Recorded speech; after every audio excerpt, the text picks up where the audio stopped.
আসসালামু আলাইকুম। বার্তা বৈঠক সংবাদ বুলেটিনে স্বাগত জানাচ্ছি আমি সজীব সরকার। প্রথমেই সংবাদ শিরোনাম। রাজনীতিবিদেরা ঠিক হলে ৯৯% মানুষ ঠিক হবে বললেন জামায়াতের আমির। শেখ হাসিনা ও জয়ের বিরুদ্ধে $৩০০ মিলিয়ন পাচারের অভিযোগ নিয়ে দুদকের অনুসন্ধান শুরু। নোয়াখালীকে বিভাগ ঘোষণার দাবিতে মানববন্ধন ও বিক্ষোভ। ১৮ বছর পর ঘরের মাঠে হার বার্সেলোনার, কোচ বললেন ব্রেক চাই এবং ভারতীয় গণমাধ্যমে মিথ্যাচারের জবাব দিলেন অপূর্ব। এতক্ষণ শুনছিলেন শিরোনাম, এবার বিস্তারিত।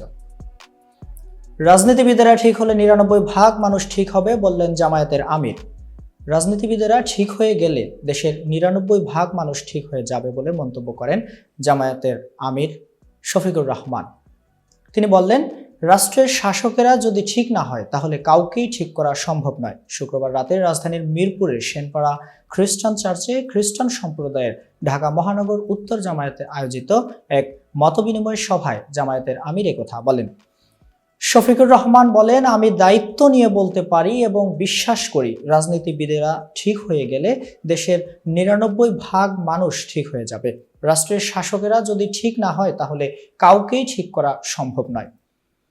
অনেকে বলে এটা করিও না, ওটা করিও না। তার কর্মীরা বলে আপনি কি করেছেন আমরা জানি না।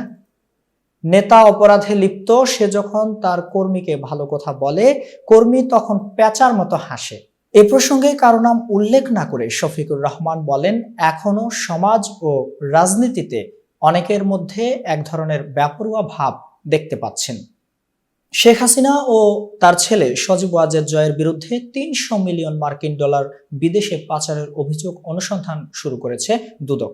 গণ অভ্যুত্থানে ক্ষমতাচ্যুত প্রধানমন্ত্রী শেখ হাসিনা ও তার ছেলে সজীব ওয়াজেদ জয়ের বিরুদ্ধে $৩০০ মিলিয়ন বিদেশে পাচারের অভিযোগ অনুসন্ধান শুরু করেছে দুর্নীতি দমন কমিশন দুদক। আজ রোববার সকালে দুদকের উপপরিচালক আখতারুল ইসলাম গণমাধ্যমকে তথ্য নিশ্চিত করেন। আখতারুল ইসলাম বলেন, সাবেক প্রধানমন্ত্রী ও তার ছেলের বিরুদ্ধে বিদেশে টাকা পাচারের বিষয়টি অনুসন্ধান শুরু হয়েছে। এর আগে মঙ্গলবার ৯ প্রকল্পে ৮০,০০০ কোটি টাকা অনিয়ম দুর্নীতির অভিযোগে সাবেক প্রধানমন্ত্রী শেখ হাসিনা, তার বোন শেখ রেহানা, ছেলে সজীব ওয়াজেদ জয় ও টিউলিপ সিদ্দিকের বিরুদ্ধে অনুসন্ধানের সিদ্ধান্ত নিয়েছে দুদক। নোয়াখালীকে বিভাগ ঘোষণার দাবিতে মানববন্ধন ও বিক্ষোভ। নোয়াখালী, লক্ষ্মীপুর, ফেনী, চাঁদপুর, কুমিল্লা ও ব্রাহ্মণবাড়িয়া জেলাসমূহের সমন্বয়ে প্রশাসনিক বিভাগ ঘোষণা করতে হবে।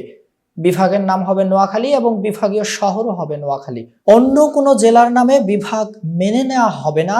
আজ রোববার বেলা 11টার দিকে এসব দাবি নিয়ে নোয়াখালী জেলা শহরের মাইজদিতে জেলা প্রশাসকের কার্যালয়ের সামনে এবং শহরের প্রধান সড়কে সম্মিলিত নোয়াখালীবাসীর ব্যানারে মানববন্ধন, বিক্ষোভ মিছিল ও সমাবেশ করা হয়েছে। মানববন্ধনের মধ্য দিয়ে কর্মসূচি শুরু হয়। প্রায় আধা ঘন্টার মানববন্ধন শেষে অংশগ্রহণকারীরা নোয়াখালীকে প্রশাসনিক বিভাগ ঘোষণার দাবিতে বিক্ষোভ মিছিল বের করেন। মিছিলটি জেলা প্রশাসকের কার্যালয় থেকে শুরু হয়ে মোহাম্মদিয়া মোড়, টাউন হল মোড়, জামে মসজিদ মোড় ও পৌর বাজার হয়ে পুনরায় একই স্থানে এসে মিলিত হয়। বিক্ষোভ মিছিল ও সমাবেশ শেষে অংশগ্রহণকারীদের পক্ষ থেকে জেলা প্রশাসকের মাধ্যমে প্রধান উপদেষ্টা বরাবর একটি স্মারকলিপি পেশ করা হয়। প্রত্যক্ষদর্শীরা বলেন, সকাল থেকে মূল আয়োজক নোয়াখালী বিভাগ বাস্তবায়ন সংগ্রাম পরিষদের সদস্যরা জেলা প্রশাসকের কার্যালয়ের সামনে জড়ো হতে থাকেন। এরপর একে একে সেখানে এসে জড়ো হন বৈষম্য বিরোধী ছাত্র আন্দোলনের কর্মী সহ কলেজ, বিশ্ববিদ্যালয়ের শিক্ষার্থী, বিভিন্ন সামাজিক ও স্বেচ্ছাসেবী সংগঠনের প্রতিনিধিরা। 18 বছর পর ঘরের মাঠে হার বার্সেলোনার, কোচ বললেন ব্রেক চাই। আবার পয়েন্ট খোয়ালো বার্সেলোনা। এবার আতলেতিকো মাদ্রিদের কাছে শনিবার রাতে লা লিগায় নিজেদের মাঠে আতলেতিকোর কাছে 2-1 গোলে হেরেছে হানসি ফ্লিকের দল। 2006 সালের পর এই প্রথম নিজেদের মাঠে আতলেতিকোর কাছে হারলো বার্সেলোনা। সেই সঙ্গে সর্বশেষ 7 ম্যাচের মধ্যে পয়েন্ট হারালো ষষ্ঠবারের মতো। এমন হতাশার রাতে বার্সেলোনা কোচ বলেছেন তার দলের এখন বিরতি দরকার। বিরতি অবশ্য বার্সা পাচ্ছেও। ক্রিসমাস পেরিয়ে কাতালোনিয়ার দলটির পরের ম্যাচ আগামী জানুয়ারি। অলিম্পিক স্টেডিয়ামে অনুষ্ঠিত ম্যাচটিতে আতলেতিকোর সঙ্গে অন্তত 1 পয়েন্ট নিয়ে মাঠ ছাড়তে পারত বার্সেলোনা।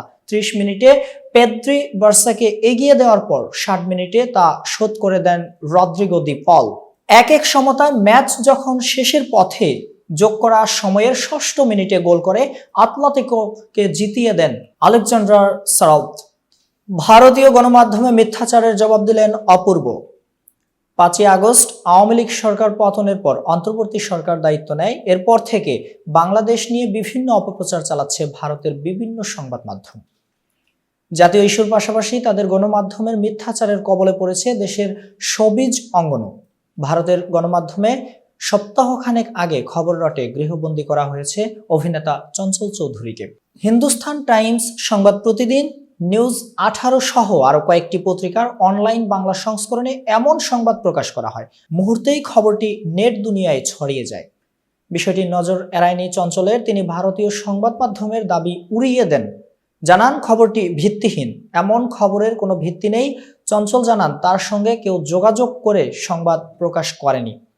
ঠিক 1 সপ্তাহ পর আবার কলকাতার সংবাদ মাধ্যমে এবার ছোট পর্দার বড় তারকা জিয়াউল ফারুক অপূর্বকে নিয়ে একই ঘটনার পুনরাবৃত্তি। বড়দিন সামনে রেখে ভারতের শুক্রবার 20 ডিসেম্বর মুক্তি পেয়েছে কলকাতায় অপূর্ব অভিনীত প্রথম সিনেমা চালচিত্র। এটি পরিচালনা করেছেন প্রতিম ডি গুপ্তা।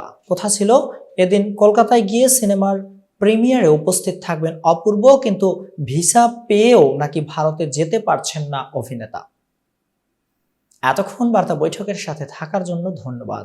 নতুন নতুন তথ্য ও সংবাদ পেতে বার্তা বৈঠকের ইউটিউব চ্যানেল ও ফেসবুক পেজের সাথেই থাকুন।